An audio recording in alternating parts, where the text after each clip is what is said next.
Welcome to another episode of Something for the People. This is your boy B Hunt, aka the Silent Prophet, and I'm here with my co-host Big Country. What's good, people? Cool Beans. Back one more again from behind the scenes to the front of the camera. Once again, we got DJ. What he do? Man. Top notch. We gonna jump right into it because I know that's what you're here for. You here for the show. We're gonna give you a show. How can you guide your partner into being more understanding and supportive? Well, I want DJ to take this one first. You want me to go first? I want him to go first on this one. Okay. So, I mean, as I always say, it depends on the person. Because you have to really look at it from the context of, does this person really want to be understanding? Do you want to understand what's going on? Do you want to tap into that part of your partner? So it depends on the circumstance. For me, if, say for instance, there's a part of your life that's difficult and you can't get past it, and they are used to you being the one that come up with all the solutions, do I really want to be the one to be like, hey, let's sit down and figure this out together? Or they be like, oh, no, you got it. Because they so used to you handling things on your own. Right. So it depends on the breakdown of y'all's relationship. It depends on the dynamic of y'all relationship. There's a lot of different factors in there. So I wasn't going to just give you no straight answer. Yeah. I know. So, I don't know. I guess for me, like support. Like... we should all be trying to give each other support, no matter what you're trying to do. If you are my spouse, if we in this together, hey, I support you, you support me. We're guiding each other. We're trying to help each other out. Now, if I don't ask you for something and you see something that could truly help me, that's great. Now, if you're just trying to add your little 2 cents in just to be like, oh, but I put a little on there, you keep that. Like, if you truly over here trying to help and you have an idea that could truly help me, vice versa, that should be the whole idea is, hey, I want to make sure that we're leading this down the right direction, the right path. Our family is moving the right direction. But if you just want to add your support just to be like, see, I put that in there. So my question to that would be this. How do you ensure that you don't take, them giving helpful advice as them putting in their 2 cents? Like, I mean, when I say, like, how do you determine true help from I'm just helping so I could get some credit and I'm not really putting forth that effort? Well, for me, I would ask, so where does that come from? Like, what made you think of that? Why would you have told me that? And it's not trying to be smart. I'm just a person where it's like, I want, before you come trying to tell me about something, did you think about this? Did you analyze it to make sure this really probably could help them out? Or were you just saying something because you were like, oh, well, he said he needed something, so I just threw something out there real quick. I'm like, what the hell you throw that out for? But again, it's dependent on which. I feel like you knowing your partner in that instance comes in key. You know what I'm saying? Because like, if you don't if you know your partner not gonna be the one that's gonna just come in and offer advice, then when they speak on something, they didn't have to thought about it before they spoke on it, because they know how you operate, and they know that if I'm gonna say something, they're gonna value it. You know what I'm saying? So like, say, for instance, if I got something going on and I don't bring it up to my wife just yet, and then she start asking questions, and there's an open dialogue that come there. Right. She, in the midst of us asking questions, she's thinking about, okay, how can I help with this right here? She gonna stop and think before she speaks in most cases. And when she does offer it, it's like, okay, that's a well thought out process, because in the midst of you talking this out, she's asked open-ended questions to where you can give a dialogue back there. So it all depends on the communication of the two people inside the relationship, in my opinion. So I got a perfect example. Me and my wife were talking last week about because she wanted to do something for guys for Valentine's Day. She wanted to do this basket. And she was asking me, so what would you put in a guy's basket for Valentine's Day? And I was telling her, I'm like, honestly, I'm going to have to get back to you on that. And she was like, so you wouldn't want certain things as a guy? And I'm like, well, to be honest, as a guy, certain things automatically I'm going to be like, well, if I want it, I'll go get it. Just as quick and simple. Right. But the only thing I could think of that a guy would want from his woman is things she's going to do for him. Oh, she's going to rub his back, scratch his head, stuff like that. Do all those little things, you know. Maybe even give him a nice little massage, kind of stuff like that. Or some gift cards. There's not really too many things I could think of offhand that a guy would just want in a gift basket for himself that he don't want his spouse, his woman, to do these things for him in this basket. Oh, so a service basket. Yeah, like if it was a service basket, definitely. Every last dude be like, cool, I buy that. Yeah. But you gotta do the stuff for that. I mean, think about it now. Think about it. You get in there, you got the massage oil in there, but I'm not gonna massage you. This oil that you bought, you've already predetermined in your head that I gotta give you a massage today. Yeah. I gotta give you this, that, the third today. Just trying to. Yeah, I mean, I can see that, but for me, I like stuff. So you know what I'm saying, like, and it ain't gotta be nothing like expensive. Like what? You know what I'm saying? Something that you would be like, I wanted this right here. It ain't even really gotta be nothing expensive. If she know me like that, you know what I'm saying. Yeah. I love Nestle Bunch of Crunch.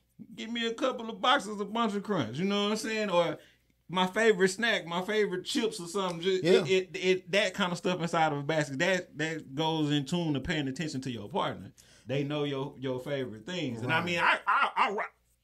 Excuse me, I rock with the service based thing, but just me personally, I be like, hey, you know what I'm saying? And that's probably where the issue is, because if I'm an outside source trying to make a basket that you gonna use, then I don't know. His wife don't know you like Bunch of Crunch, right? So it's like, in order for it to be something that's marketable, I feel like it would definitely have to be like a service based, like, because. So was you gonna come up with the service coupons? This coupon, yes. Get this bitch. Honestly, you know how many dudes would be pulling them coupons? I mean, I get it. I'm just saying, like, right now, my feet in that thought process, you know what I'm saying? You would be like, you get one free 30-minute massage. Bam. You get, you know, you cash this in if you want some intimate time later on. You know what I'm saying? Stuff like that. Wait, now we gotta stop, niggas.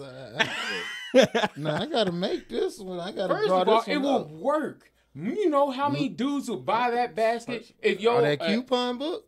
A coupon, an actual coupon, because I thought about this a long time ago. I like an actual just now coupon. Bringing it up. Pause it. Pause that. You had to scrub this part of the show. I got left this the iPad. Yeah, I'm gonna draw these coupons up because I was like, man, service. You got 2 weeks. She would just have to. As long as your woman, long as your spouse was there to be like, you know what, I'm going to honor this book. Cool. You know how many dudes would want that book? Like, just your woman doing all these things. She might buy it for you. I don't have to ask. All I got to do, tear out a coupon, slide it right there. But hell, women want the same thing too. I mean, they are. Like, hey, I mean, I know I'm gonna make this book though. And I know somebody gonna be like, he just had to take it there. You know how many women right now will rip our page?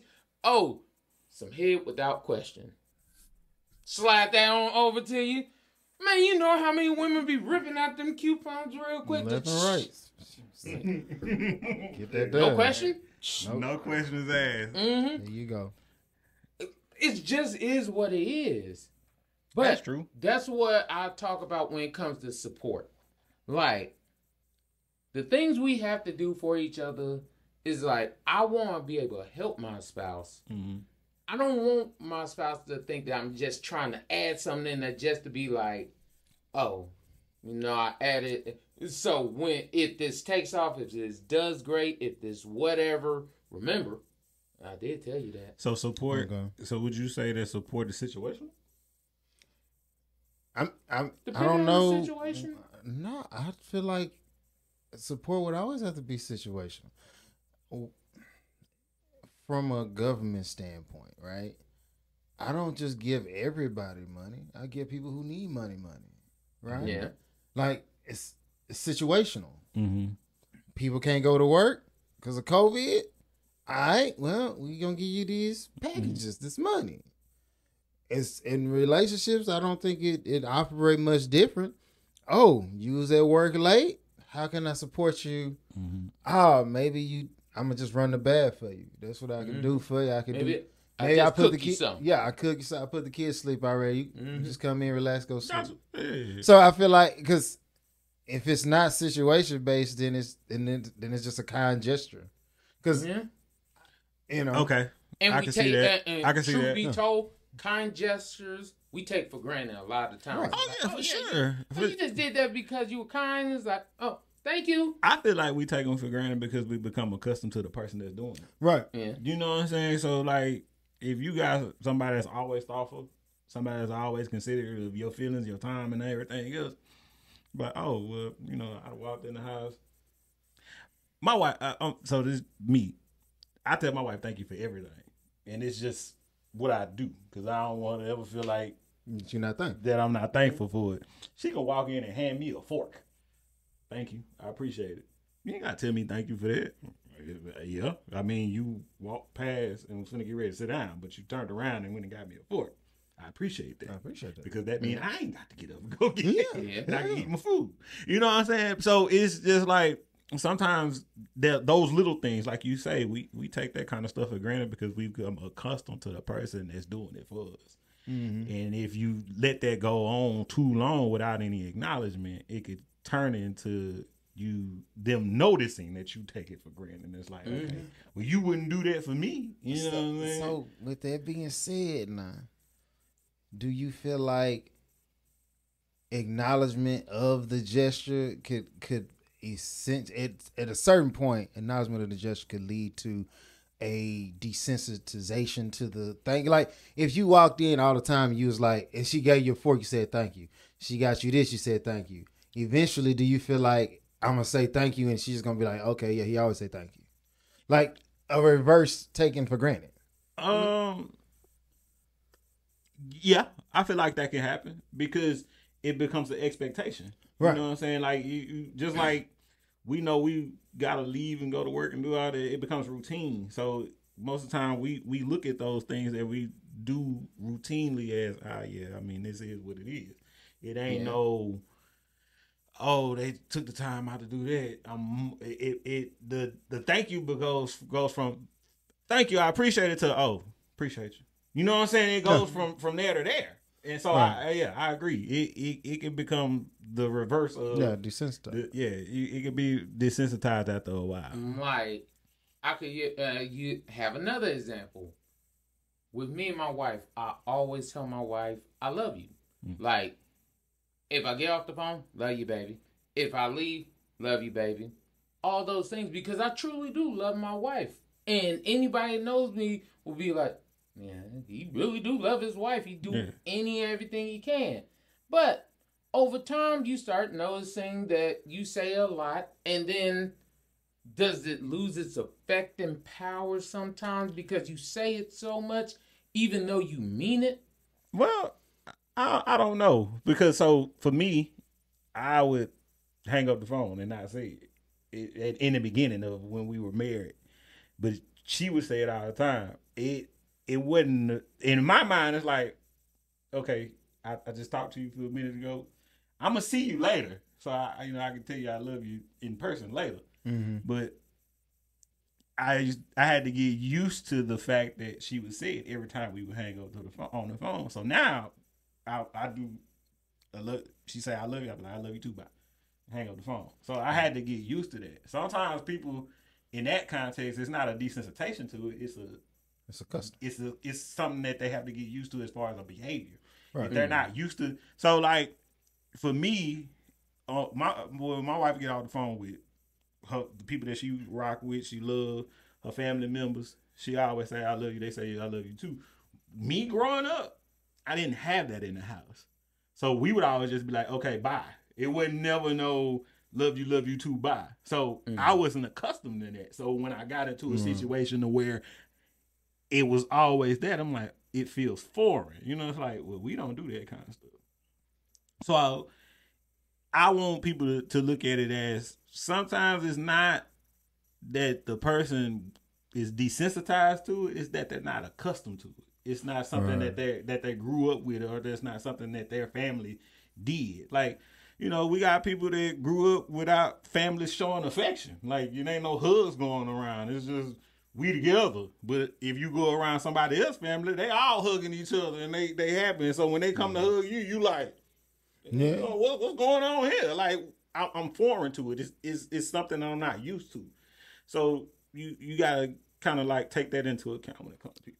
And so, I mean, I came up in a similar situation as far as like, we don't really do the whole, oh, love you, love you. My dad, don't get it confused. He one of those people. He'll like, oh, I love you, son. And then, you know, because who I'm talking to, I'll be like, oh, I love you too, Pop. Yeah. But for the most part, I always looked at it like a supply and demand. Like, okay, I don't want to saturate the market with this. Cause then I just know how supply and demand work. Once it's a high supply, it's a low demand, or if it's a low supply, it's a high demand. So in order to keep it valuable, nah, I'm not just gonna say I love you just cause the wind blowing, baby. No. Well, don't get it confused. Do I love you? Of course I love you. But I'm not finna just keep on I think about throwing it on from that whole as you said, I'm not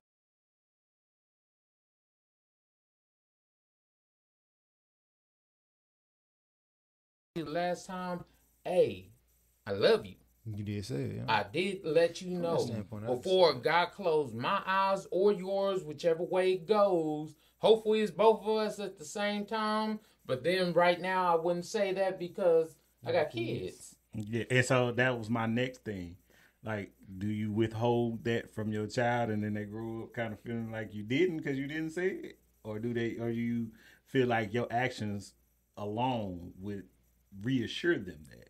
Because sometimes, depending on the child or depending on the person, they need words of affirmation. You know what I'm saying? So, like, if you look at them and for instance, you always hugging them or showing them the affection that you love them, but them never hearing it could have an adverse effect.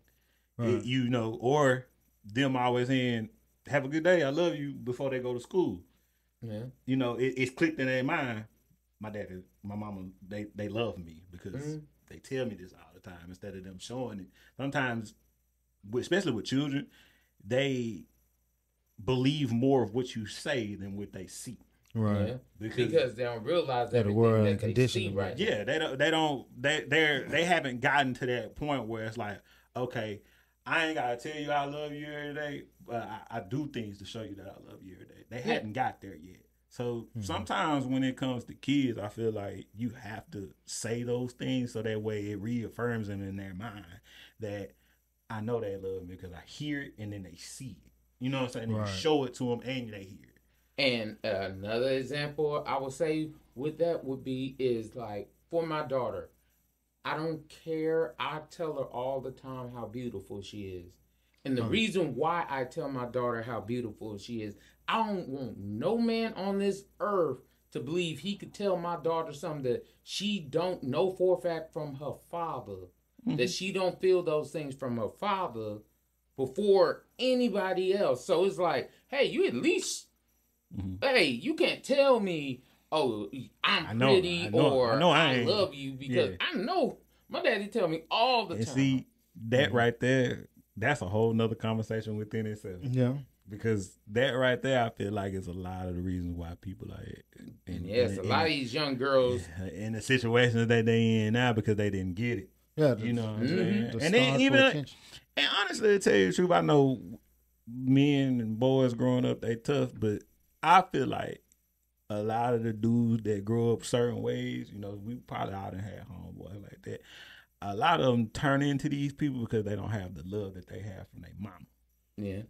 I feel like that. And, you know, I ain't got no studies or no evidence-based stuff to prove that, but I feel like how we look at girls and not having fathers, when mothers don't raise they sons a certain way or show them certain things, they turn into those people. Right. And I'm a firm believer in there's a duality that go into that. It's a feeling based, and then there's also like dudes raised by strictly their father, you know, you get this overly cool appeal, right? Mm-hmm. Like, oh yeah, nothing faze me, rocks. I don't switch up for nothing. Yeah. You don't ever put feeling into the things you do for the most part. Yeah. And then your mom also come back and tell you, no, it's okay to be mad about that and be like, I'm gonna say I'm mad about that or show some love about that. You know, Bring your emotion out. Yeah, you can put some emotion into it too. Mm-hmm. And I feel like when you got both those things playing into a person, it makes for a more complete person. Not trying to knock anybody who only had a single parent.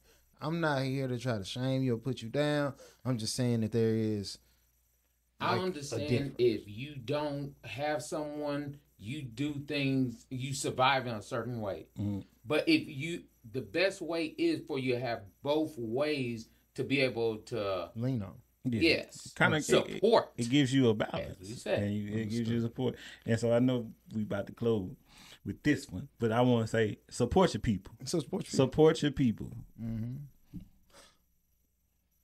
On to the next topic. Woman refuses to let her father walk her down the aisle during her wedding because she claims she is not property. However, she still wants him to pay for the wedding. This conversation has the internet in the uproar.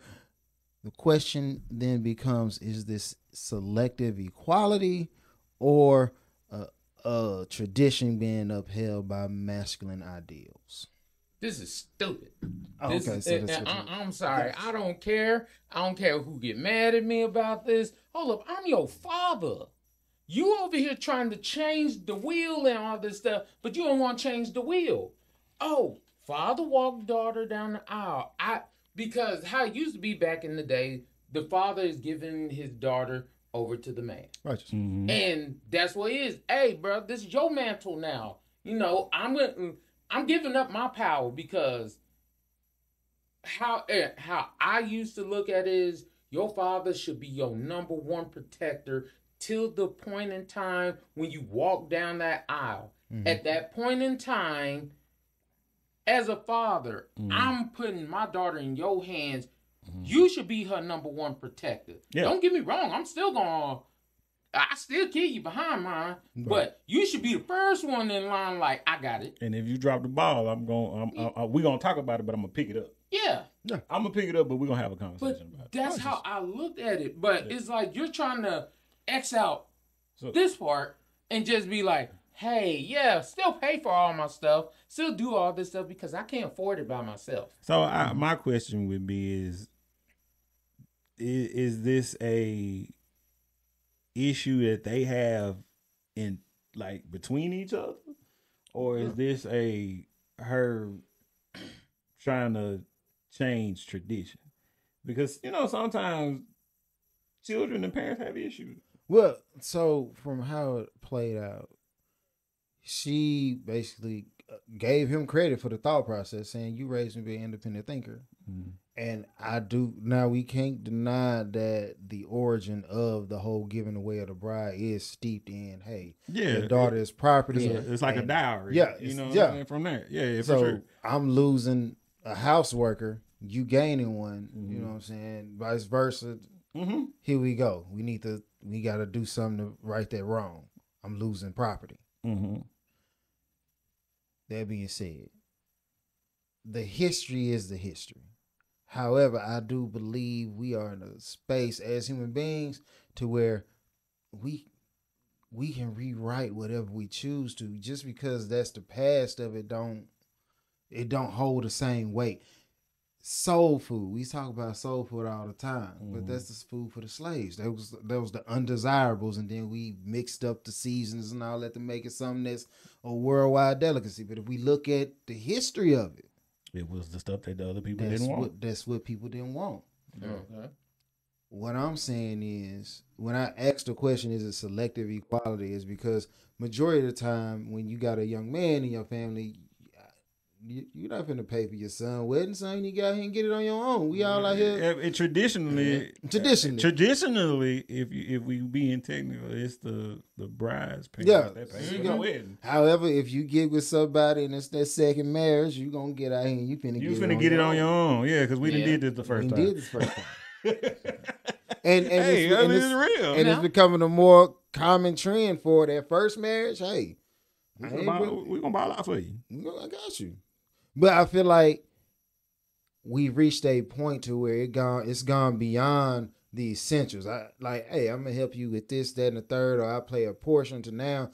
Your wedding is so monumental and got so many people and there's so many bells and whistles on it. You are putting an extreme financial burden on, but in her case, who would be her father, right? Mm-hmm. And her mother. Yeah. So then I feel like this is one of the negotiations. Hey, if I'm gonna shoulder this burden financially, you mean to tell me that one of the traditions that has been going on in my family for a long time, I can't even be a part of that? I understand that you don't wish to be viewed as property, but that ideal in that situation, that's way behind us. Mm-hmm. I give you away, and that's a proud father giving his daughter to another human being. Like, it's like you remove my last name, you putting his last name on it, and he's gonna go and cherish you the same way I did. It ain't a property thing. It's more of this is a love. He should love you the way I loved you.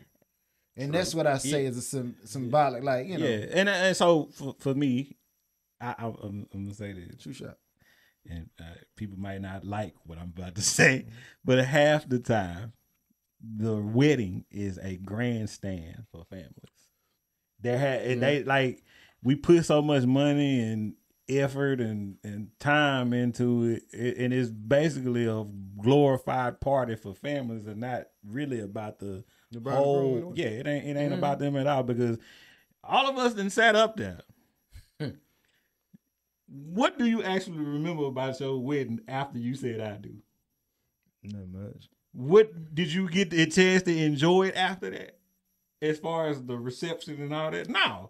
You was walking around shaking people's hands and saying hi to everybody. Barely got a chance to eat. Everybody else telling you how good the food was, and you didn't even really get a chance to eat. First of all, I ain't even the one piece of. But that's what I'm saying. Like, it's not weddings. We have turned them into something that is adversely opposite of what it's supposed to be about. Exactly. It's a glorified party for families. Right. Like, yeah, you see, because most of the time they sitting at the table. If the bride's parents are paying for it, you see what such and such balls. They got a whole glass sculpture over here. They got these nice plates. They didn't went out and they done bought prime rib, brisket. You know what I'm saying? It's a conversation piece, right? Instead of it. Oh, you see how happy they was up there when they said he even cried when she came down the aisle. I might remember that part. No, they remember. They remember the reception. What it was. You know what I'm saying? What was that cake taste like? Yeah, man, the DJ was in there playing. He was going hard. You see how they came in? You saw what they had at the bar? I can't tell you how many people told me how fun my wedding was, and I don't even remember it. Understood. I know I was mad that I had a big cake. I got it from the same bakery they got theirs from, the Shaw Bakery. And I was like, okay, cool. I ain't even getting on my own cake. Man, bro, look I here, got bro. one piece. I was like, it was a bit, it wasn't small. There was the groom's cake, and then there was the bridal cake and the regular cake. I'm like, okay, I want some of my groom's cake. I didn't get one piece of my own cake. I had a Batman cake for my groom's cake.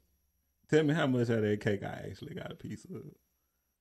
I'm talking about they had dick the cake was black and yellow, gold. Yeah, you know what I'm saying? Had the bat symbol on the top. Man, by the time I got over there, man, it was probably about this much left, and then I didn't even take it with me. So it just was gone. So I feel your pain. I'm telling you, I got more cake at his wedding than my own. Yeah, hey man. Like, so I'm over here like, don't get me wrong. My wedding was nice. I even told my wife, hell, we could elope. We could have had a destination wedding. At least I could have went to some tripping, been like, oh yeah, well we went there. Yeah. Like hell. And don't get me wrong, my father-in-law, God rest his soul, he paid for most of the stuff. But then my wife had to try to do it big. So it's like, oh, so she started doing extra stuff. Then I end up paying for the honeymoon and the DJ and stuff like that. And I'm like, my God. You know, all this money that we spent on everything, we could just... I still have a trauma response to flowers. Oh, because it was out of season or in season. Man, the flower arrangements is on. I just was like, hey, man. We ain't keeping these.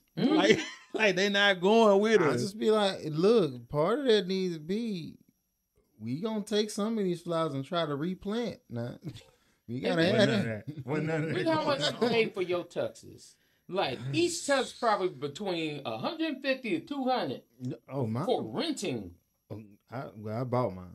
Mine like. Oh, you bought yours. Oh yeah. I was like, nah, I rented. He was a big dog. I rented mine and gave it back. Nah, bro, gave it back. Yeah, I rented mine and gave it back. In hindsight, you know what I'm saying? Because my brother. How many times you wear that tux? I can't fit it.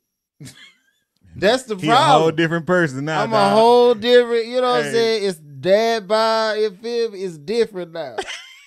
Man, so I'm like, I got $900 set up. Suit, dog. That's my main mission. We got to get you back right in there. But this is bottom line, people. This is where it come from. Is if we getting rid of traditions, we getting rid of all of them. Pay for your own wedding.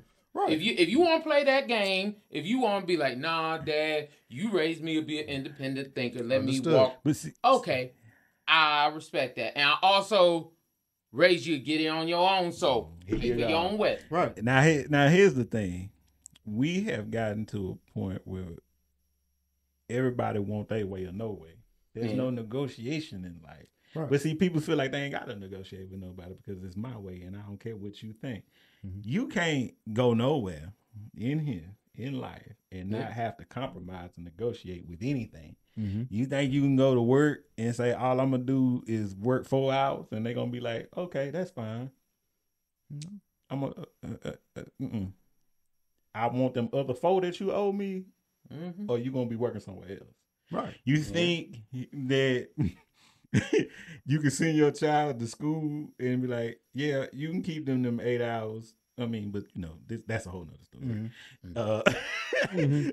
And I ain't gonna send them back to you, and they got to go back home with you. Right. You know what I'm saying? That you people then got to a point where it's like negotiations and I want my way and this way is the only way that's gonna work. That's where we at, kind of like in society now, and it went too far because now you stepping on traditions that you know, like, and then some of us as men, we don't really get very many highlights in our life. Yeah, true.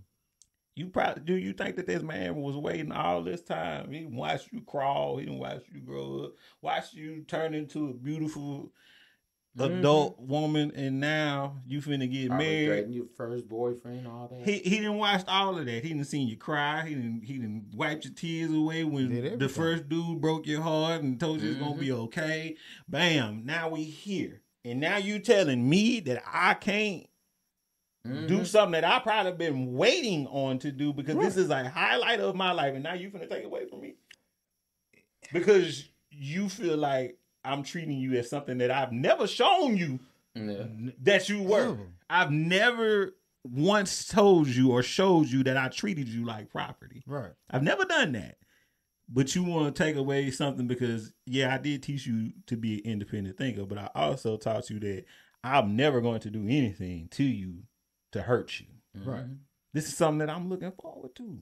And for me, I don't know, if the mama is in the picture. If I'm the mama, I'm like, hey, let's come over here and talk about this for a second. Right. Do you know this man probably been waiting? He been waiting this whole time. That's the thing. You said it earlier, fam. You said it. We got to the point of non-negotiation. If you don't view it as beneficial to solely you, it's not okay. It's very much okay for me to pay for this wedding. Mm-hmm. It's very much okay for that. Yeah. But it's it is beyond me or outside the spectrum for me to want to participate and do my ceremonial duties by my man. Because I'm sure when he got with your mama, his father, her father walked her down the aisle. And you act like, and so for me, bro, like that walking down the aisle thing, bro, it is 2 seconds. Very small. It's a very small part of the wedding in itself. You got, depending on how many bridesmaids it is and how many groomsmen it is, that takes up majority of the time because they all got to walk down individually. Then you got your maid on, that whole thing. No. The bride is the last person to come out. And it's 2 seconds, basically, because, well, in my mind, it was 2 seconds because it just went just like that. Like, it ain't no whole, like, we finna sacrifice you up at the altar type of thing where they play drums and all that. Like, it's not even a big part of it, but it's an important part of it because the father is looking forward to it. Yeah. You know, so I for one really do not understand this whole issue with this from the woman's side because it doesn't make sense to me. Like I'm with you, dog. This shit's stupid. Yeah, and that's all I'm saying. It's like if you want to play this ignorant game, you want to be ignorant like this because you are being ignorant because it don't hurt you to have everybody get the things that they truly want. I won't be able to give my daughter away. And yes, hopefully one day, God don't call me home before I can give my daughter away. I won't walk her little butt down the aisle, be like, hey, here you go, you know. Right. She gonna change her last name, all that kind of stuff. I'm like, okay, I love you. I'm gonna give her a kiss. This is your husband. So my question is she trying to eliminate the father-daughter dance too? Like, is that next? Are you trying to erase your daddy from your wedding altogether? So if that's the case, then just say that. But I don't. Wait, what I'm saying is, I'm gonna say I'm gonna erase my money. But he already erased his money, so that's not really the question. What I'm saying is, if you went to a 4-year college, and we only talking 4 years, you went to college 4 years, standard 6, or 5 or 6, depending on how many credit hours you take. And you got all the way up there. You did your capstone class. You about to graduate. And instead of you walking across the stage, they was like, all right, thanks for coming. We'll send you your diploma later. We'll send you your diploma later when we get to it. Boy. You're going to be like, wait. All that I've done, like this is the show. This is the moment for everybody to know. The highlight. Hey, I did. Now that's just like you did your 5 classes each semester. That's just 4 years for your bachelor's. We talking about however long you've been, because you got to keep in mind, if you didn't get married to 27, 28, I don't know what age she was, but if you ain't get married. You had one person to call when your car broke down. You had one person to call when your lights went off. You had one person to call when you was hungry. You had one person to call. And that dude always came to the, I'm here. Always showed up. I'm here. Superman here. S on his chest and everything. And did it, no complaints. I'm not going to be mad about this is what I do. Right. For mine, this is what you get. When you part of this is what you get. So much so that even when you do get married, granted, I done walked you down this aisle and I done put you in the hands of another man who should take on these responsibilities, just like you two illustrated earlier. Hey, if something should go wrong and he ain't able to step up to the plate, I got a track record to let you know that I'm more than capable. And although I'm going to have a conversation with him and try to elevate his game, you ain't going to fail. Because I'm here. You are always going to be a part of who I am, no matter how old you get. You got to that day where it's now time. You mean to tell me that, like you said, one of the simple joys of a man's life, because I get it. You ain't got the empathy. You can't put yourself in his shoes. You ain't ever tried to be a man or want to be a man, whatever. But a large portion of a man's life is simply sacrifice. You grade it on how much you sacrifice and contribute, right? And it's very few times in this situation where you get the opportunity to get a return on that. It's a bit like on our side, the demand for love is high, but the supply is relatively low in relation to expression of it, right? Because the majority of the stuff I do it and I ain't looking for nothing, so it becomes what you expect. Mm-hmm. But when you finally get the opportunity to show me that, hey, I did notice that, hey, when I needed lunch money that one day, because I it's not that I didn't have it, it's just that I lost it. You reached down in your pocket and you gave me what I needed plus more. Just cause. Now you get the opportunity to just be like, hey, give me 2 seconds to let the world know that I'm the reason you were able to walk down this aisle and you met a fine young man like this and your standards was at this level. Yeah. And that's partly because of me. Yeah. Yeah. Now you want to erase that history, but you want to take my money. All right, here your lunch money, fam. Here we go. Like, it is what it is. For real. All right. Do you think couples need similar interests to be compatible? In some ways, yes. I do believe y'all should be able to have certain things that you both like, that you both can enjoy together. Now, I'm not saying you have to have a lot of things because, like me and my wife, we differ from night and day on certain things. A lot of people ask, I'm like, well, we have certain things in common. Like, she was my sorority sister. I'm her fraternity brother. Okay, we could talk about fraternity stuff. That's one little thing that we have in common. Like, on other things, we don't watch. She reads books. I watch TV. She really doesn't watch TV at all. I read books, but I don't. That's not my number one thing to do. Right. Like, I like to work out. I like to do things. That I'm a social butterfly. She's more reserved. There's certain things that we have in common, but we don't have to have everything in common. We just have to have interests. We're both big foodies. So, when it comes to food, it was like, oh, it's a new restaurant? Let's go ahead and do one. Right. I, for one, I don't think you necessarily need common interests outside of your kids. Your kids should always be a common interest. Okay, your kids and you too. Yeah. So outside, but when we talk about just regular old hobbies and all that, I really don't feel like you need that many. Though I do believe it makes it a whole lot easier because those moments where you need to reconnect or find that common ground, it's easy to do. If I like eating, you like eating, we can have this conversation over some food. Yeah. You can create that atmosphere quite easy. However, if you in a situation where she not really a foodie and you like food, you just got to work a little bit harder than most people to try to build those situations. Mm-hmm. And I'm not saying that it can't work. I'm just saying for those who don't share common interests, it's just going to be more of a task. Because you got to be able to do combos.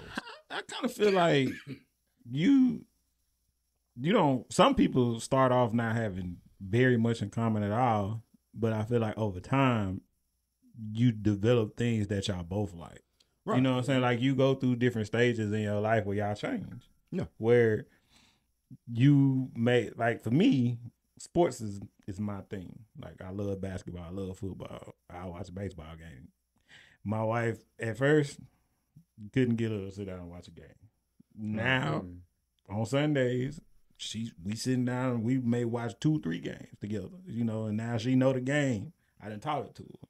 Mm-hmm. For me, cooking, I know I'm decent. I'm good at it a little bit, but I've honed my skills because she loves to cook. She loves to bake. And so I was like, okay, well, this is something that she like to do. Let me get in here and try this out. Mm-hmm. So this comes something we didn't, and we've taken that part about her loving to cook at home and then added it to us going to restaurants. We went to a restaurant last night and tried something new.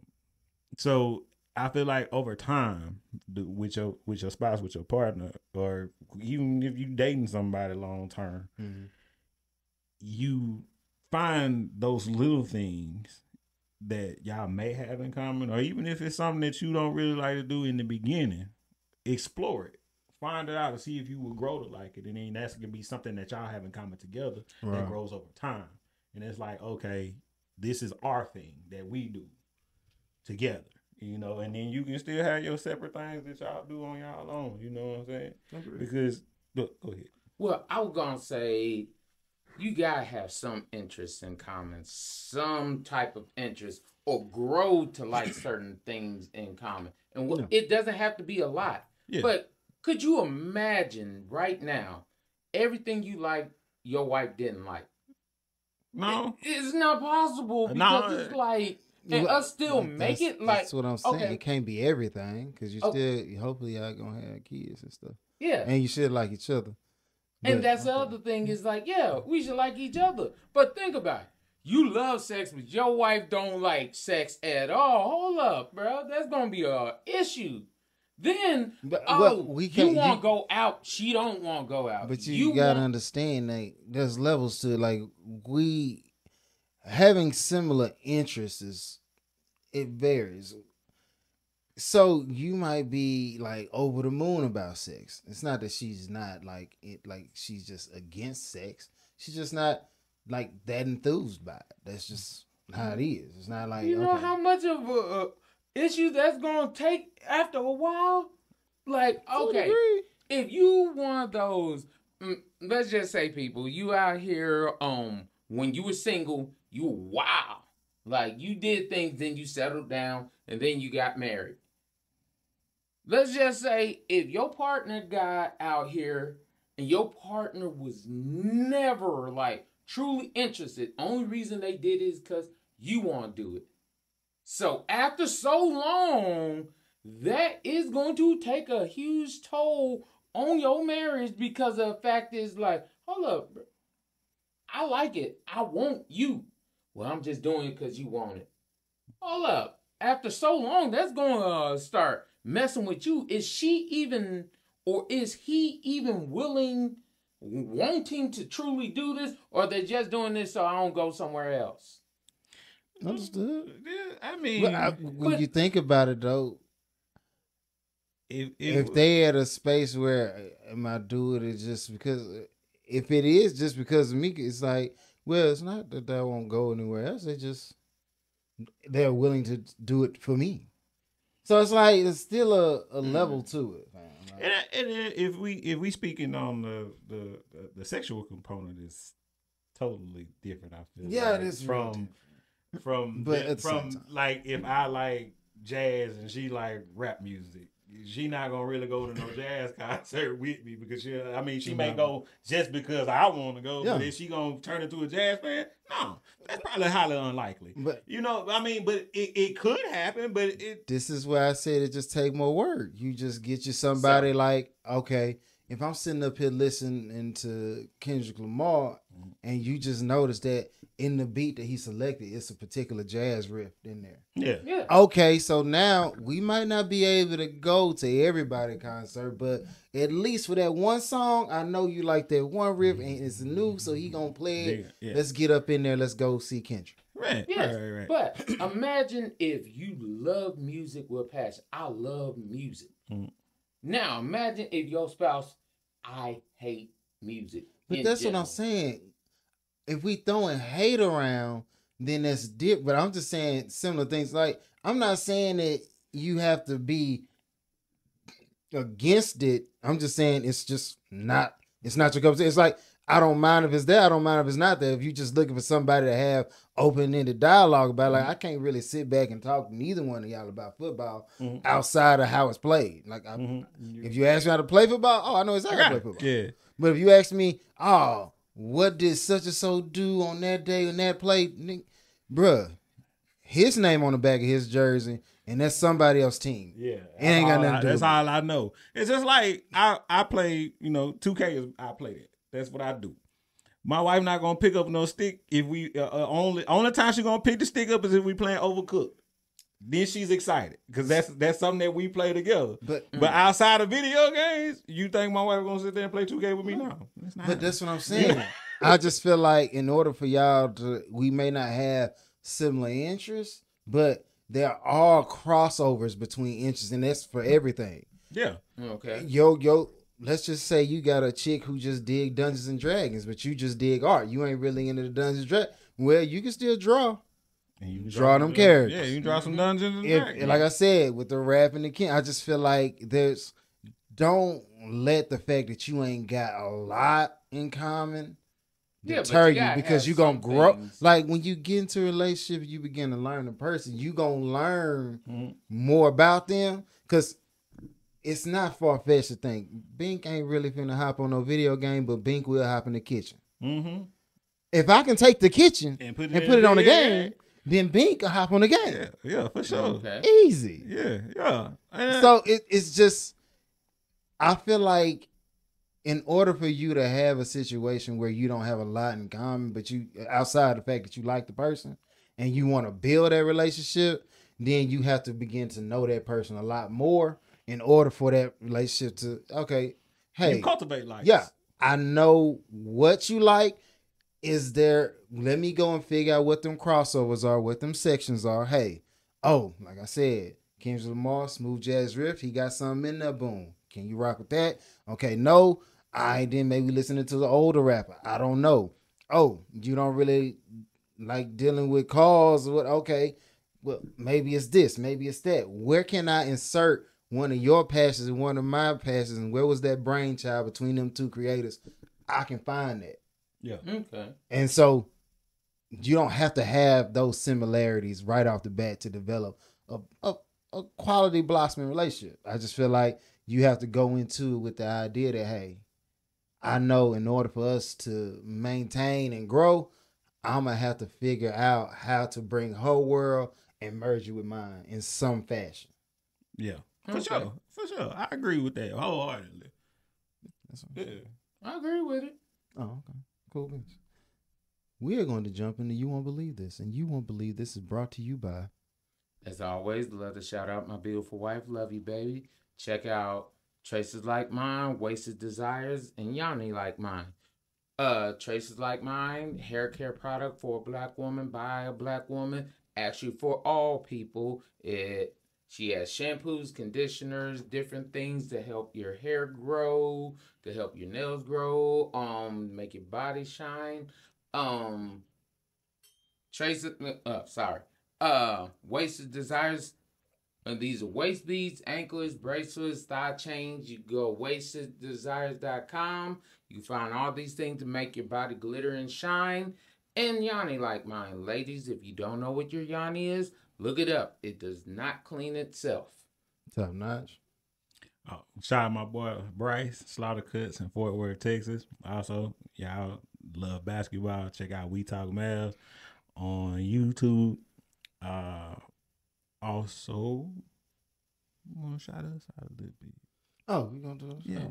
No, you got cool beans. Of course, my cousin Mike, he does a podcast. He gonna get back on it, but it's just my staple. So, State of Being, SOB, but it's not that way. State of Being, like I said. Okay, cool beans. Tyler Beatty, loves your clothes by a luxury guy. D Mac, he's a barber. You should see him. I should see him. Outside of that, also keep in mind the Nines. That's DANINEZ. Printify.me. And that's if you want to support, the clothing that I got going. Keep in mind that Kobe Day is on this way, and I've already got a design on the site for that situation. Just go on there. Like I said, the Nines. That's DANINEZ. Printify.me. Look it up. You can check it out. Outside of that, what I would like you to know, the people who really be bringing this to you, bringing you this heat right now, is us. Oh, attention, bro. Well, I was just going to say, before we shout us out, we also forgot Brittany Bossing Up. Brittany Bossing Up. Mm-hmm. That's on Empower _ Crown Up. You go to Empower. It is on Instagram, is on Facebook. She is a counselor that's actually helping out the youth. She's actually trying to uplift our community, to get our children to do better, to be better, to want more. So look her up. That's Brittany Bossing Up. She was on the podcast a couple of episodes back. will be on her podcast sometime soon. Y'all check her out. Please do. Now, back to your basic programming, and that is us. And that is something the number 4 DA people. I repeat one more time. That is something the number 4 DA people. If you are on YouTube, type podcast at the end of that. That's going to minimize those search results, bring us up a whole lot quicker. If you would please, I would be really happy. My team would be really happy if you would like, share, subscribe. And if you on any of the podcast networks, yes, I do mean any of the podcast networks as far as we know. If you want to leave a star rating, we prefer 5 stars and 5 stars only. What that 5 stars do for us is help us reach additional people to try to bring the world closer in this thing we call relationships, not just from man to woman, but from man to job, from man to people in the regular streets. We just trying to bring this vision of unity to everybody and everything. Also, if you want to hop on and see us on Fanbase, most likely you'll be talking to that man. So yeah, Fanbase, YouTube, podcasting. I need to figure out what I'm doing with my life. Outside of that, one more time. The nines, I do clothing. Right now. We working. Mm-hmm. So, like I said, one more time, and I'm doing this specifically for the people in the back. That is something the number 4 DA people podcast if you're on YouTube. Okay, cool beans. Back to You Won't Believe This, which you came to see. Currently, there's a mommy and me pole dancing class. So right now it's causing controversy. People are expressing how their children should be able to dance on the pole without being sexualized. Okay. Now I'm just y'all don't want me to go first, so go on ahead. Okay. Go first. Go on, go. All right, look, I'm gonna sit back. Okay, so I'm not really understanding people anymore. Okay, gymnastics. You want to go do gymnastics? That's quite fine. Live your life, fam. Dance. Just regular old dance. Go do your thing. But when you take a profession such as stripping and you just alter the name and call it pole dancing, and now you want to thrust it upon the kids, which America has and I do say America because I mean specifically America has this issue of hypersexualizing kids and denying them responsibility for, be as young-minded as you wish to be for as long as you wish to be, but at the same time be sexualized for the world. Like, because you got kids right now, let's tally it up. You got girls under 5 singing Sexy Red. You got same girl singing the Cardi B song, same girl singing the Megan Thee Stallion songs. Now, don't get me confused. In the proper audience, all them songs are A-okay with me. You might think I'll be having an issue with them women, but I ain't got no problem long as they singing the women, because you are at an age to where you can determine whether you wish to live in that lifestyle or not live in that lifestyle. Righteous. However, when you jump out there and you got the kids listening to it, and we all can sit back and say that kids can't make certain distinctions or have their judgments impaired based on their age for a whole bunch of things, right? You can't send them to prison based on a lot because they minors. We send them to juvenile because they didn't know no better. We'll say that across the board all day, every day. We ain't going to hold you to the full extent of the law, or we not going to fully hit you at what they say, throw the book at you. We ain't going to really throw the book at you because you might not have read the book we throwing at you. You turn right back around and you spit in everybody's face with all these thought processes on trying to keep the innocence of children for a certain period of time, trying to keep the purity and all that. And you tell them, well, but we gonna have them go ahead and do this mommy and me pole dancing class. Now, I know what people gonna be like. Well, Prophet, is you gonna tell your daughter she can't do it? My daughter, under 18? Of course. Now, when you get married and go do your thing, if that's something that you wish to go learn and provide to your husband as a service that you want to keep him out of the strip clubs, or you just want to go and be better for your husband because you know he like the pole dancing aspect of it, and you want, fam, I'm beyond that. Man, I'm gonna tell you like this. I'm gonna give you what you need right now. You as a parent, the parent, okay, cool. The parent need this. Like, forget that. Most of y'all got this issue right now where y'all think y'all kids are y'all best friends, and I mean, you can call it whatever you want to. I'm gonna keep it 100 with you. Y'all over here on this bull crap right now. You got your daughter over here stripping, and yes, it is what it is. The stripping. Stop trying to. It's like you sitting here saying it's not stripping, but we all know what it is. The pole dancing class, you twirling around here in a seductive way. That's the whole way of doing it from the beginning.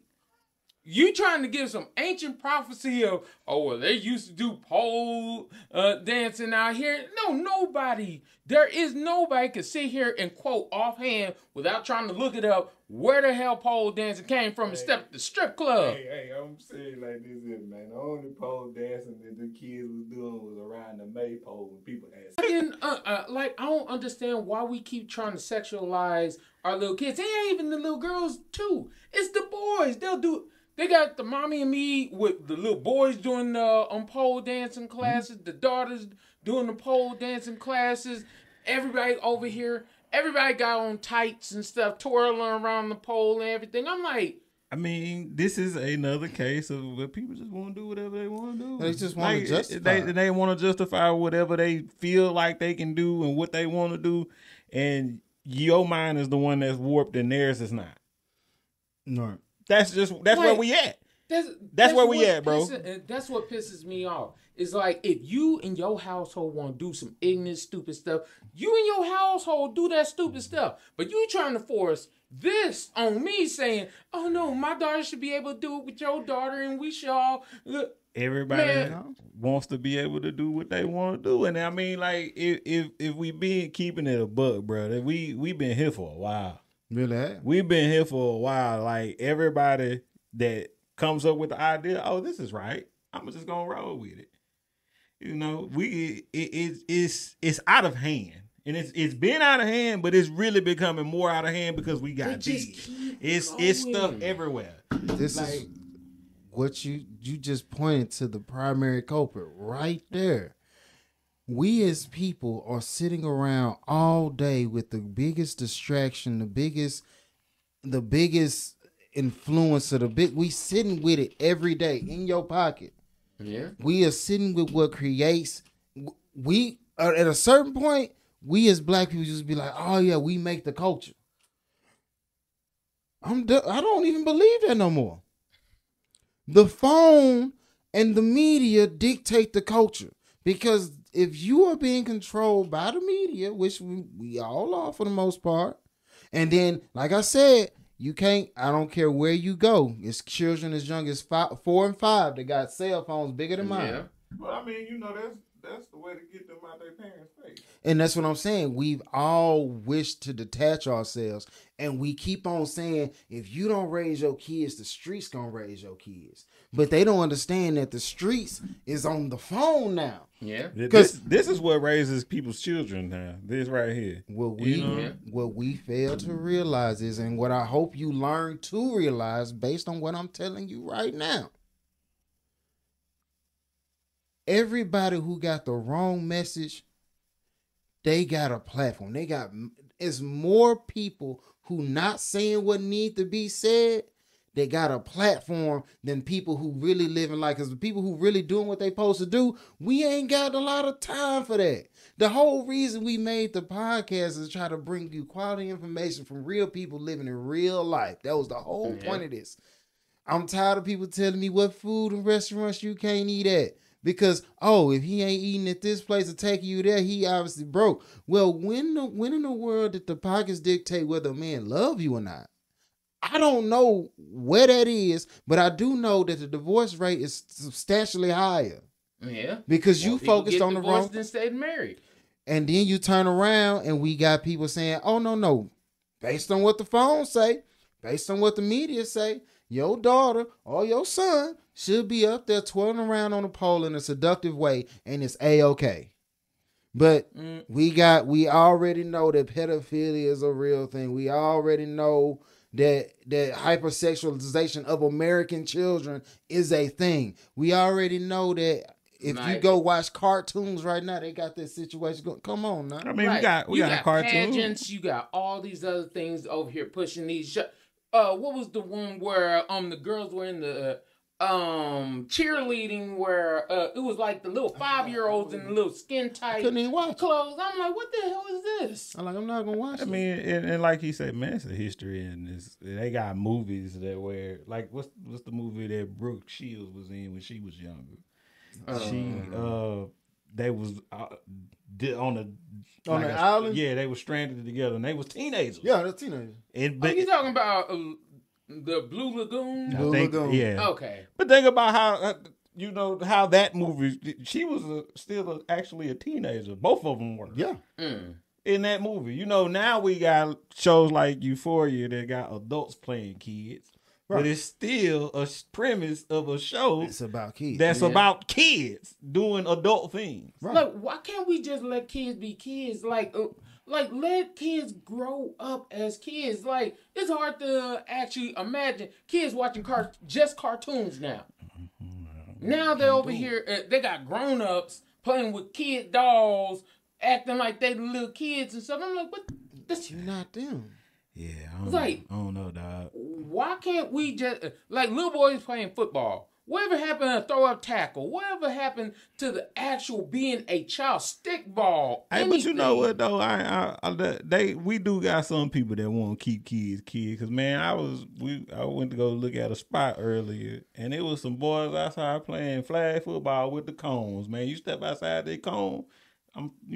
So we do got some people that want kids to still be kids. Thank you.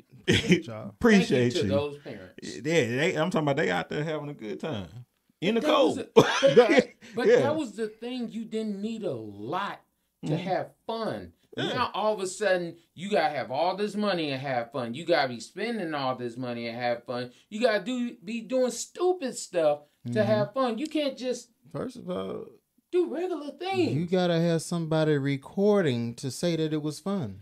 Yeah.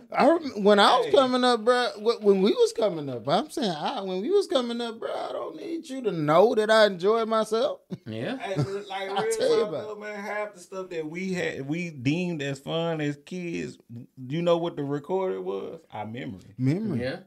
We can go talk to the person that we did this with. Hey man, you remember when we did such? Bro, that was so fun, dog. Now,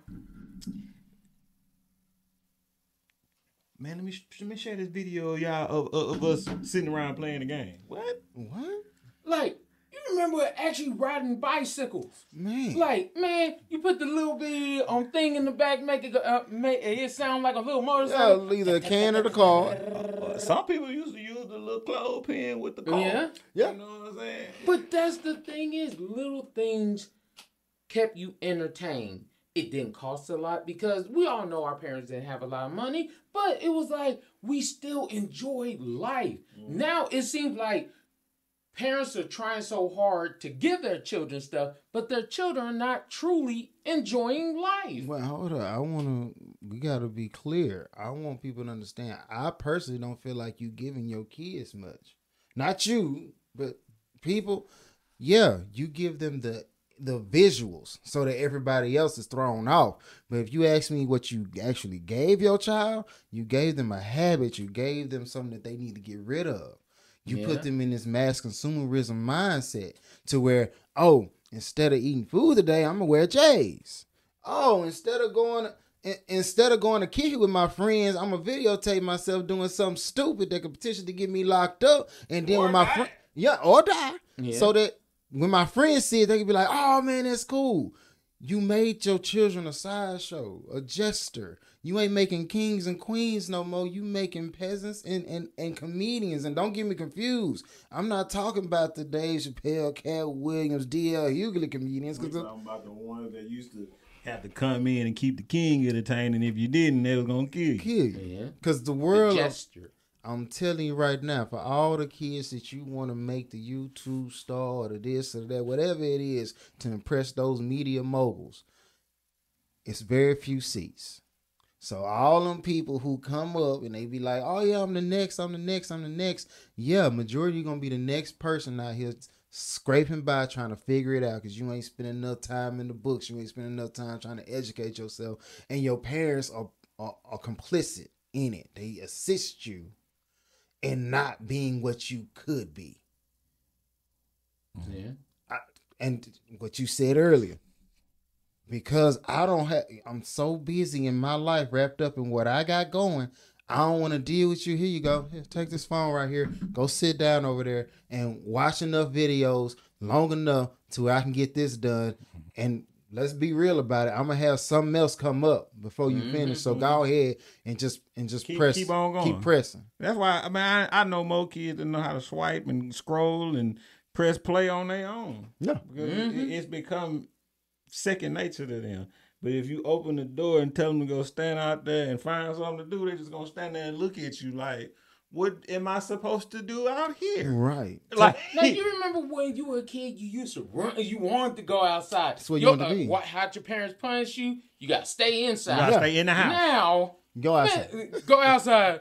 I gotta go outside. What's out there? Ain't nothing outside. It's bored. Like, go find a friend. All my friends playing video games. Yeah, they all online. Everybody online. Take kids to the park. They gonna sit down on the bench and look at you like, why am I? Can I have your phone? Yeah. Can I have your phone? I just never understood this. It's like, are parents too busy trying to teach their children to be parents already instead of just I'm a firm believer in like some people don't like, so this is somebody told me this a long time ago, bro. People don't raise children, they raise adults, but they take it and spin it in the adverse way of what it's supposed to be.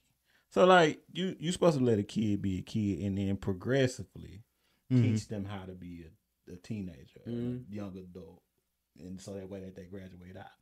So what we tend to do nowadays is we want them to stay out of our face so that we can cope with the life that we have. And also we want them to be able to fend for themselves. Yeah. All the while acting like they're supposed to know how to navigate through this life without being taught how to navigate through it. So we want them to be adults when they're children, but we don't want to put the work in to create those children and gradually graduate them into being adults. Right.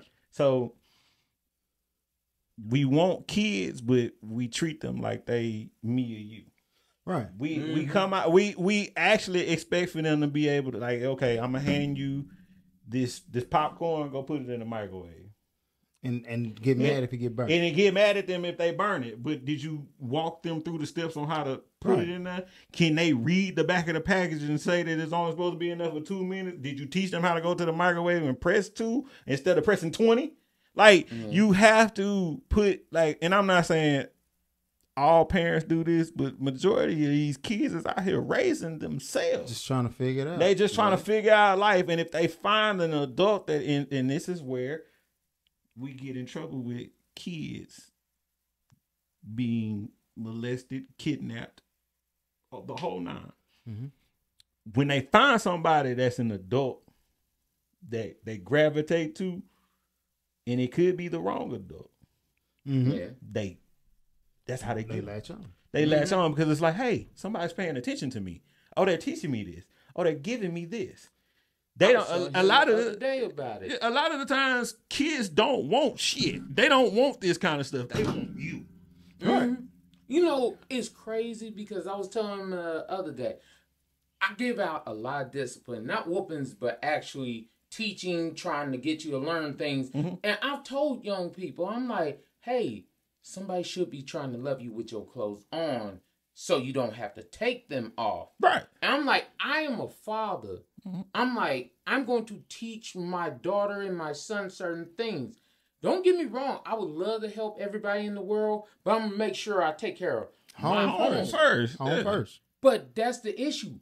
If every parent took care of their home, we wouldn't have the issues out here. We wouldn't have all these crazy unwanted pregnancies. We wouldn't have all these people trying to get abortion. We wouldn't have all this issue.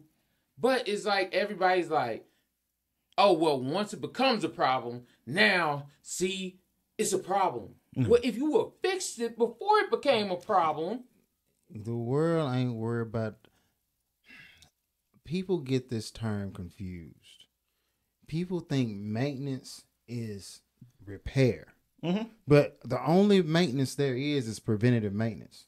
When the issue is starting, shout out to the maintenance background. Yeah, I'm telling you, you got to jump in there and you keep everything going. Make sure everything keeps working so that the problem never exists. Because the second that the problem is really a problem, that is no longer maintenance, because we ain't maintaining that what is.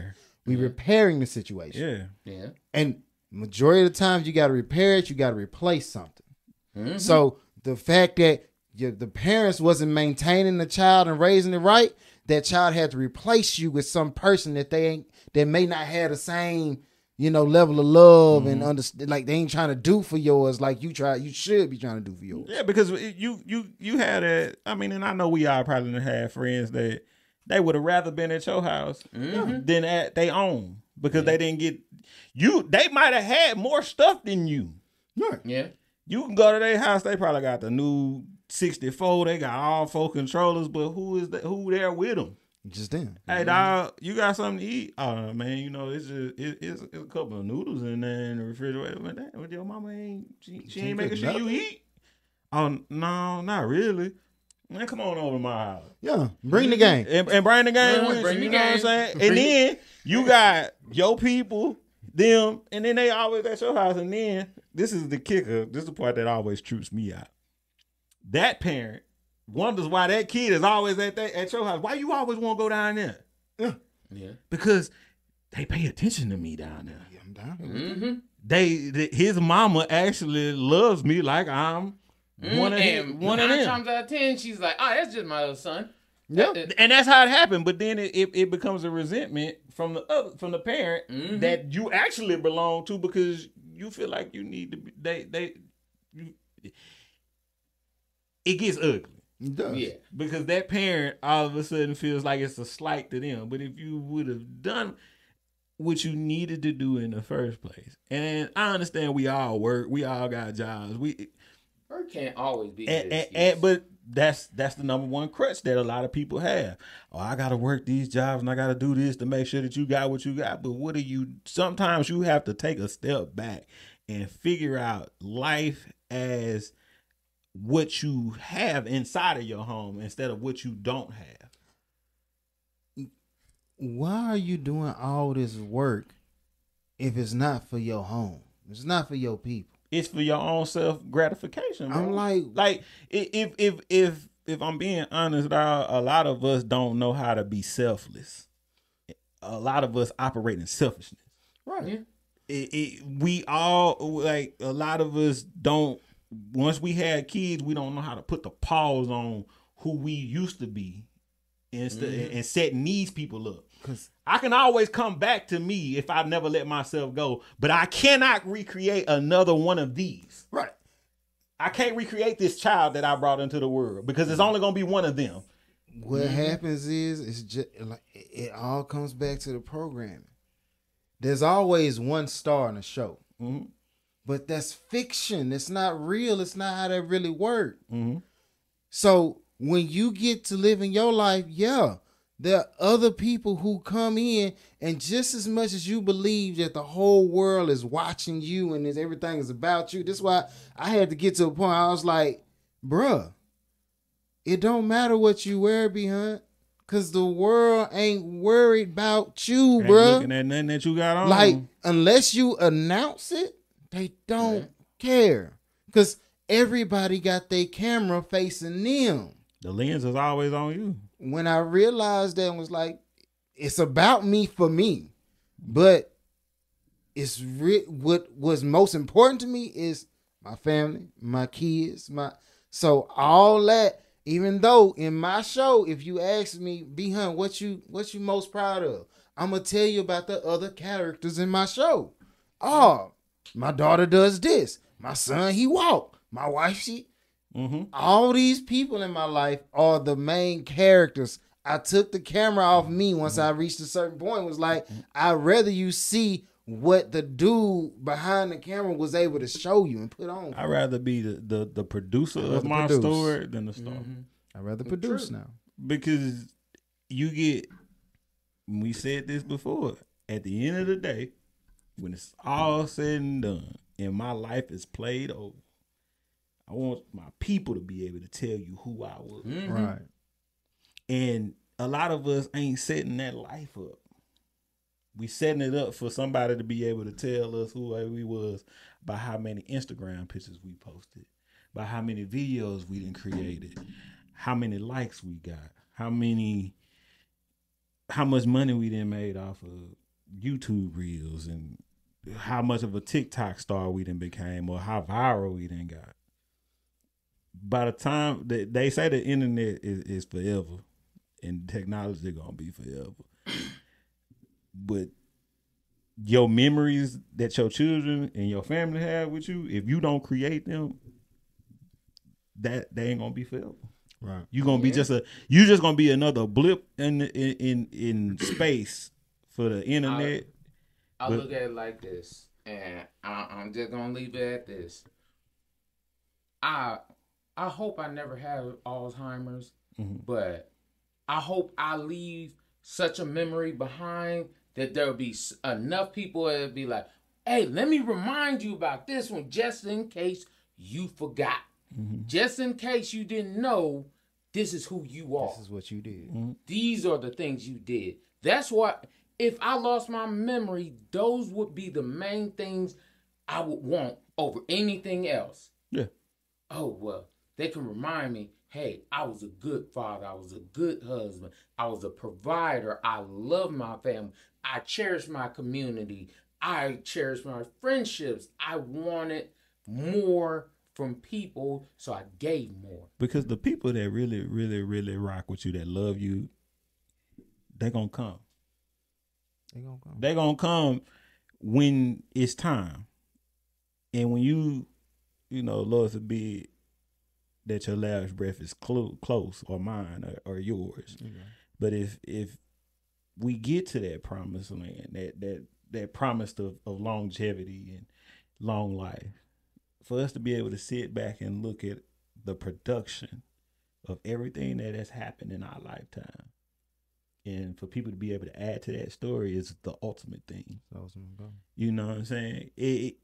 When you ain't got nobody else to add to your story, that's a short chapter. That's a small part of the book.